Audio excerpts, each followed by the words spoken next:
सास के बेमतलब ताने। अरे सास हो और ताने ना दे, ऐसा कहाँ हो सकता है। लेकिन क्या हो जब सास जरूरत से ज्यादा ही ताने देने लगे तो। सुन बहू, आज घर में कुछ खास मेहमान आने वाले हैं, तो लंच पर ये सब बना देना। ये पकड़ लिस्ट, और कुछ भी कम ज्यादा नहीं होना चाहिए। वैसे तेरे बारे में जानती हूँ मैं, मेरे टाइम पर तो हमें बताने वाला भी कोई नहीं था। माँ जी कितने लोग आ रहे हैं ये तो लिखा नहीं है। खाना बच जाए तो दिक्कत, कम पड़ जाए तब तो दिक्कत ही दिक्कत है ना। क्यों? अरे सवाल पर सवाल ही करती रहती है, ये ठीक नहीं है। मेरे टाइम पे तो मजाल है कि हमारे मुंह से चू भी निकले। वो क्या है ना माँ जी, मैं खाना उसी हिसाब से बनाने का सोच रही हूँ। कहीं खाना कम ज्यादा बन गया तो आप तो मुझे पाताल में ही डाल देंगी ना। मेरे टाइम पे तो हम इतना बोलना क्या सोच भी नहीं सकते थे कि सास को कैसे ताने दे। अरे अरे रे माँ जी, कहाँ ताने दे रही हूँ। पर माँ जी इतना सारा खाना मैं अकेले कैसे बनाऊंगी। कोई हेल्प, कोई हेल्प। कितनी बड़ी बात बोल गई बहू। कोई हेल्प ना जी ना, वो भी सास। सास तो सिर्फ ताने देती है, ताने। हेल्प? हमारे टाइम में सास को ये शब्द बोल दो तो भूचाल आ जाता था। बाकी मैं तो अपने सास की लाडली बन गई थी, पर तू तो बहू की बहू ही रहेगी। क्यों नहीं बना पाएगी? अरे अभी तो बनाना शुरू किया नहीं और पहले ही सोच लिया नहीं बना पाऊंगी। आजकल की तुम जैसी बहुओं के ये बहाने होते हैं कि कैसे नहीं बन पाएगा। अरे मैंने भी अपने टाइम पे बनाया था, अरे बल्कि इससे भी ज्यादा खाना बनाया था, तो तुझसे क्यों नहीं होगा? हैं? सब होगा जा। माँ जी मैं बना तो लूंगी, मैं बस इतना बोल रही हूँ कि अगर आप थोड़ी मेरी मदद कर देती तो। अरे अरे अरे, शर्म नहीं आती तुम्हें अपनी सास से मदद मांगते हुए? हमने अपने टाइम पर कभी अपनी सास से ऐसा नहीं बोला। सच में आजकल की लड़कियां तो बहुत ही छुई मुई सी होती हैं। जरा सा काम देखा नहीं कि बस पहले मदद मांगने दौड़ने लगती है। अरे अब ये सब बहाने नहीं चलेंगे। हाँ, जा जाकर खाना बना। हमारे टाइम पर हम ये करते थे, हमारे टाइम पर हम वो करते थे। हाय रे ताने। फिर शाम को। अरे बहू कहाँ चले गए? मुझे ये सामान पकड़ा जरा। हमारे टाइम पर मजाल है कि हम सास के साथ खड़े ना हो। हाय रे क्या करूं, बस कोमल तैयार हो जा ताने खाने के लिए। काश इस औरत के समय में मैं होती तो देखती ये क्या क्या करती थी अपने टाइम पर। माँ जी यही हूँ, बस चिंटू को पढ़ाना था। अरे हमने भी बच्चे पढ़ाए हैं हमारे टाइम पर, चिंटू को बाद में पढ़ाना। जा पहले वो कर जो कहा है। बहू बेचारी क्या करती, बच्चे को छोड़कर लग जाती है सास के साथ। हमारे टाइम पर ना। फिर तो सास बोली जा रही थी और बहू सुनी जा रही थी। अगले रोज ले जा रही हूँ। सोना, अरे हमारे टाइम पर तो हम ये जानते भी नहीं थे कि आराम क्या होता है। पागल हो गई है क्या? रुक अभी, देख उस कोने में देख, मुझे कितनी धूल दिख रही है। और बिस्तर के नीचे तो देख कितना काला पड़ा है। और पर्दों के पीछे खिड़की पर देख जाले लगे हुए हैं, वो कौन साफ करेगा? ऐसी सफाई होती है क्या? जा फिर से कर। मैं तो घर में एक दिन का गंदगी नहीं आने देती थी, लेकिन जब से तू आई है घर की हालत ही खस्ता कर दी है। अरे माँ, तो तू कहाँ गई? तू भी तो यही है। वैसे माँ, मैंने कभी तुझे सफाई करते नहीं देखा। जब से ये आई है न जाने आप में कौन सा सफाई का कीड़ा चला गया है। हाय रे, हमारे टाइम पर तो पति कभी बीवी की तरफ से बोल दे तो समझो घर का बंटवारा, और यह घर तो मेरे ही नाम से है। तो बेटा निकल ले बीवी को लेकर। हमारे टाइम पर तो। अरे कैसी बात कर रही हो माँ, मैं तो बस मजाक कर रहा था। इतनी कम सैलरी में मैं कहाँ अलग रह सकता हूँ। माँ जी प्लीज़, मैंने अभी पूरा घर साफ किया है और इन जालों को झाड़ूंगी तो फिर से पूरी गंदगी हो जाएगी। फिर से सारे घर के झाड़ू ना माँ जी ना। हमारे टाइम पर तो मैं दिन में 10 बार झाड़ू लगाती थी। हमने नहीं किया है क्या? मायके से कोई तो संस्कार लेकर आई होगी ना तू बहू, क्या कुछ भी नहीं? तभी पति आ जाता है बहू पति की तरफ देखती है कि शायद वो उसे उसकी माँ के प्रकोप से बचा सके, लेकिन नहीं, उल्टा उस दिन की माँ की डांट की बात से तो पति के तेवर ही बदल जाते हैं।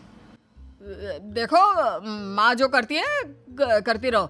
माँ बड़ी है, जो कहती है सही तो कहती है। बस पति का ये कहना और बहू का पारा 7वें आसमान में। एक इनके भरोसे मैं सब सह रही थी, लेकिन आज तो इन्होंने मेरा ही साथ छोड़ दिया माँ के लिए। अब तो इन लोगों को सबक सिखाना ही होगा। फिर एक दिन, बहू ये कौन है और तुम्हारे साथ क्या कर रहा है? और ये हाथ, अरे हाथ छोड़ मेरी बहू का। कौन हो तुम? माँ जी वो कोई नहीं माँ जी, माफ कर दीजिए। बहू घबराने का नाटक करती है। अरे क्यों डर रही हो तुम? मैं हूं ना तुम्हारे साथ। आंटी जी, मैं इसका बॉयफ्रेंड हूँ और मैं इससे मिलना आया हूँ। कोई समस्या? बोलिए। बोलेंगी क्या? यही कि इनके टाइम पर तो इन्होंने न जाने कितने ही बॉयफ्रेंड बना बना कर छोड़ दिए हैं। क्यों माँ जी, यही कहने जा रही थी ना आप? अब क्या था, सास की बोलती बंद। कैसे कहे कि उनके टाइम पर बहू ये सब ठीक नहीं है। मेरे टाइम पर। हाँ हाँ आंटी जी, क्या आपके टाइम पर क्या? जरा हमें भी बताइए ना। अरे हमारे टाइम पर बॉयफ्रेंड कुछ नहीं होता था। सास की आंखों की शर्म होती थी। अरे पति के अलावा किसी और से बात भी नहीं करते थे हम लोग। ये क्या चल रहा है बहू? चल क्या रहा है आंटी? ये तो परेशान है आपके घर में आकर। आप हर बात पर इसे सुनाती रहती है, ताने माने। अब इससे बर्दाश्त नहीं होते तो मैंने सोचा क्यों ना मैं इसे अपने ही घर ले जाऊं, कम से कम आराम से तो रहेगी। वाह रे, हमारे वक्त में तो ऐसा नहीं होता था कि सास के ताने बर्दाश्त नहीं तो किसी और के साथ चली जाओ। अब नहीं होता तो नहीं होता माँ जी। मैं भी तो कल को अपनी बहू को कुछ अपने वक्त की सुनाऊंगी ना कि सास के ताने समझ में नहीं आ रहे थे अपने वक्त में, तो मैं अपने बॉयफ्रेंड के साथ चली गई। वाह, फिर तुम्हारी बहू को समझ में आएगा कि तुम कितनी मॉडर्न थी अपने वक्त में। अरे चुप, बिल्कुल चुप। क्या बकवास कर रहे हो तुम दोनों? तो क्या करे, पति को तो अपने घर की लालच दे रखी है, वो तो मेरे लिए बोलते नहीं, तो किसी के पास तो मैं रहूं ना शांति से। तभी पति आ जाता है। नहीं, दूसरा घर तो मैं ले सकता हूँ, लेकिन दूसरी बीवी नहीं। माँ वो कितने ताने सहेगी? मुझे मेरी गलती का एहसास हो गया है। चलो हम कहीं और रहेंगे। अरे नहीं, हमारे जमाने में। फिर माँ जी? मतलब मैं कैसे रहूंगी तुम लोगों के बिना? बहू मुझे माफ कर दे। ओके, कर दिया माफ। अच्छा ये तो बताओ कि ये लड़का कौन है? मैं इसकी मौसी का बेटा हूँ, मिलने आया था। अच्छा दीदी, बाय। समधी की शादी। इस कहानी की हीरोइन गंगा है, जो अपनी समधन की मौत के बाद अपने समधी के अकेलेपन को समझते हुए समधी की दूसरी शादी करवाती है।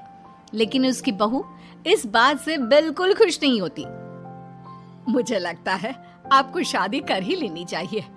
आपकी इस उम्र में ख्याल रखने वाला भी तो कोई होना चाहिए ना। वैसे भी आपकी इकलौती बेटी थी, वो भी हम ले गए।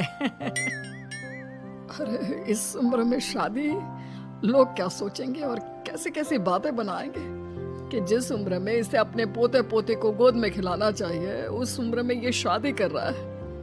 ऊपर से नव्या क्या सोचेगी मेरे बारे में कि माँ को गए हुए 1 साल भी नहीं हुआ और पापा ने दूसरी शादी कर ली। मुझे नहीं लगता इस शादी से नव्या को कोई परेशानी होगी। उल्टा उसे खुशी मिलेगी कि उसकी गैर मौजूदगी में उसके पिता का कोई ख्याल रखने वाला है। क्यों नव्या, सच कहा ना? हाँ मम्मी जी, आप सही बोल रही हैं। ये बोलकर वो अंदर चली जाती है। लीजिए, अब तो आपकी बेटी ने भी हाँ बोल दिया। रही लोगों की बात, तो लोग तो कभी किसी की खुशी देखकर खुश हो ही नहीं सकते। अगर आप लोग खुश रहेंगे तब भी वे बातें बनाएंगे, और अगर आप दुखी भी रहेंगे तब भी बातें बनाएंगे। इसलिए अच्छा यही होगा समधी जी कि आप उनके बारे में सोचना छोड़ ही दीजिए। समधी को सास की बात सही लगती है। वो भी सोच लेते हैं कि बच्ची जिंदगी के लिए कोई हमसफर बना ही लेंगे। आप ठीक बोल रही हैं। जब मेरी प्यारी बिटिया नव्या और उसके ससुराल वालों को मेरी इस उम्र में दूसरी शादी से कोई दिक्कत नहीं, तो परेशानी कुछ है ही नहीं। ऐसे ही सास समधी की दूसरी शादी करवाती है और फिर समधी के घर आ जाती है बहू की नई माँ। कुछ दिनों के बाद बहू अपने मायके अपने पापा और नई माँ से मिलने आती है।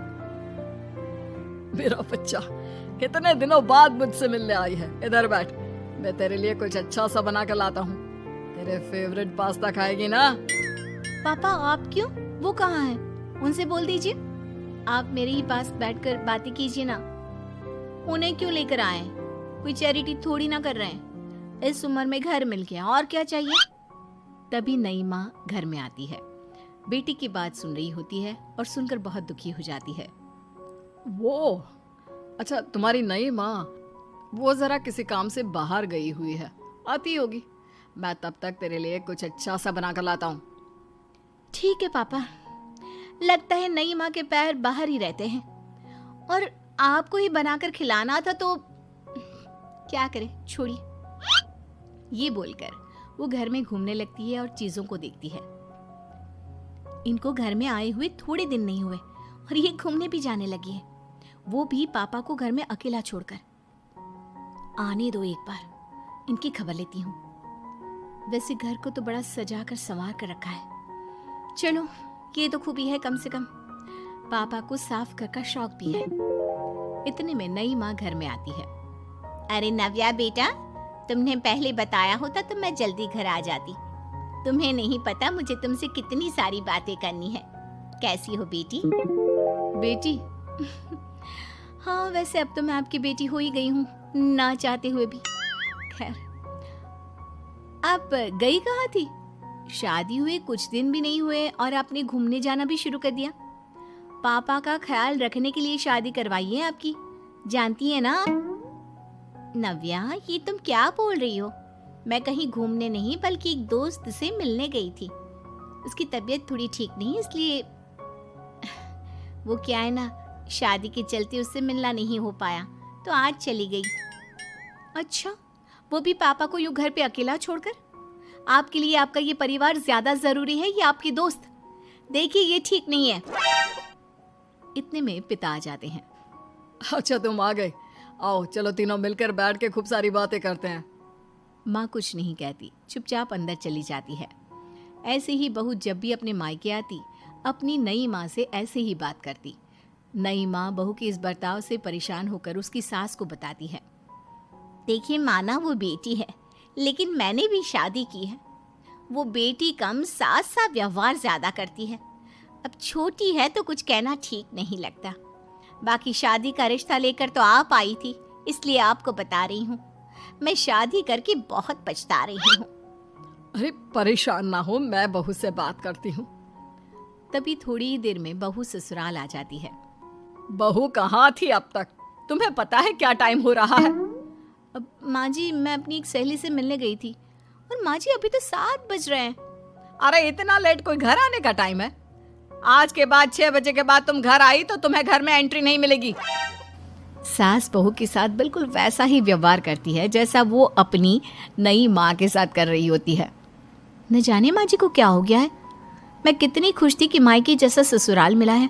सासू माँ इतनी अच्छी थी। फिर अगले रोज, बहू, मेरे बेटे को पौष्टिक खाना दिया कर। क्या ये पास्ता पिज्जा बनाती रहती है?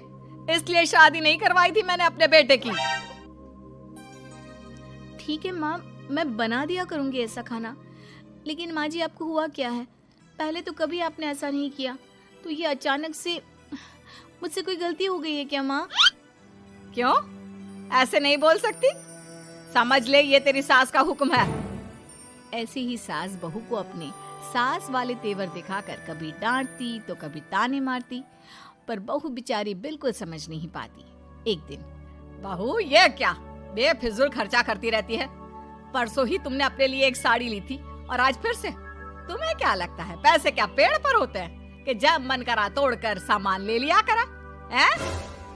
वो माँ जी बहुत अच्छी लगी तो ले आई। अच्छी लगी तो ले आई? यहाँ मेरा बेटा अपना खून पसीना एक करके पैसा कमा रहा है और तुम उसी पैसे को बर्बाद करने